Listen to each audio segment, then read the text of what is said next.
tog gesê.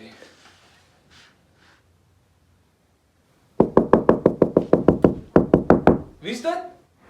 Dis ek, mami. Maak op die deur. Gaan nou vriende wat vir jou so uitkyk. Mami, nie so visie. Is koud hier buite.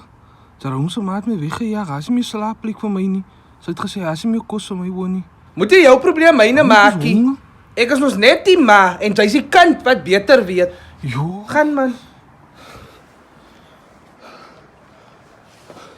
Gaan my kamer, ek worry wanneer die kan huis toe kom. Nee man, mens kan nie so ingaan nie. Mami. Hey, Maak sy maak nie gerasie vir Ek my is deur. mooi beslaap. Gaan weg hierso voor ek die polisie bel. As jy nie my reëls kan volg onder my dakkie, dan moet sy weg. Ek het nie tyd vir groot mense groot maakie. Skryf vir my deur. Mami. Mami. Here, kan ek eens rustig op die pot sit nie? Los my af. As jy nie wil hoor jy moet jy voel.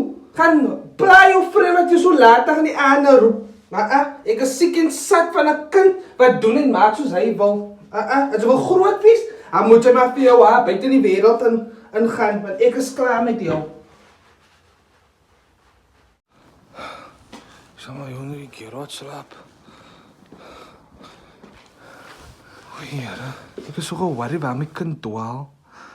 O, die Here, my vergewe wat 'n hart so koud is, maar hy moet 'n les geleer word. Waar is die kind nou?